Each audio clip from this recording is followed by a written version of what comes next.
there, my name is Fleitas, and today I'm going to be taking you through my magazine and explaining a bit of what I've done. So, you know,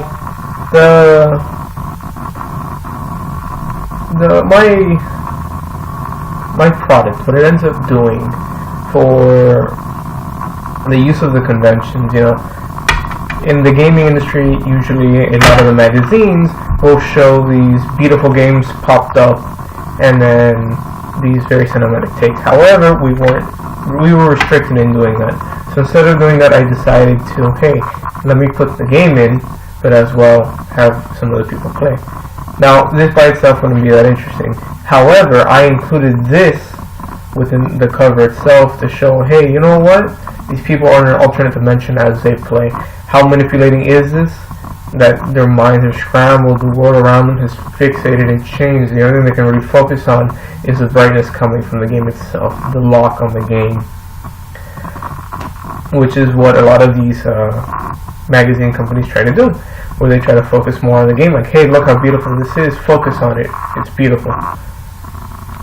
Now, it represents the social groups of gamers, you know, easy as that's said, just because of how it already gives into gaming. If you already start reading some of the peripherals, things of that nature, we can start seeing that, hey, look at this, look how it works, look at the games itself.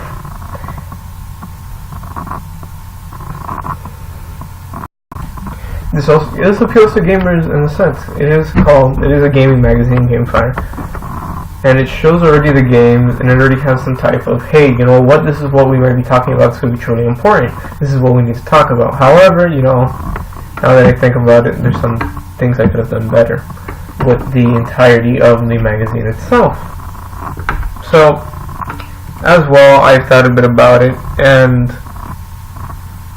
we see that, you know, how does my product engage with audiences and things of that nature? Well, you know, my product would come in, it would engage with audiences more in the sense of magazines, where they would read it, they would open it up, most likely they would see it on a store shelf, depending on where they are, most likely a gaming area, and, you know, it'll engage the audiences with the cover title. It's like, hey, holy damn, what is this? Why is this there? Why is this so mixed up? And they'll start reading and they'll start trying to understand, hey, this is this, this is that, wow, we're going to be talking about this, wow, I want to go see this, I want to go what they're talking about.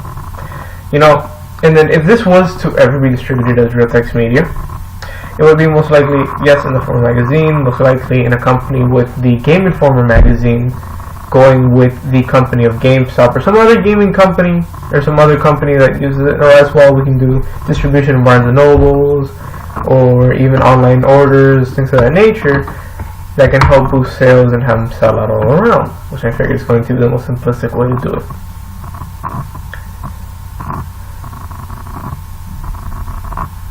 You know, to be honest, in the beginning my skills of using Photoshop and InDesign were not great at all.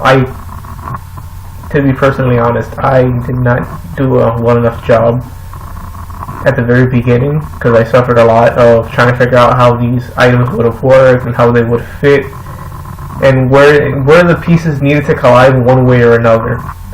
However, throughout the time that I was working with this project, I slowly started gaining skills that I didn't see that I had before. You know, going online, becoming investigative on how to make stuff fit, how to make this work correctly.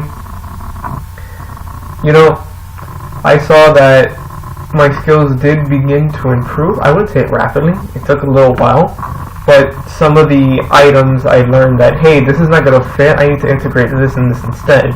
Or, for example, on the second feature page, I saw that, hey, you know what, I don't like this background so much. This background attaches too much from what I'm trying to explain, and it seems a little harder to read. So I'm like, hey, let me change this to a softer background, something I can manipulate to look soft and calmer in a sense, as to control what I wanted to show. I found it easier at the end of the day to do that. But we can also look at my cover page, which I saw, it's like, you know, this doesn't fit very well. My original cover page just had a few pictures of the game, and I just thought to myself, this doesn't fit very well. I figured that, hey, let me actually try to make something a little more artistic.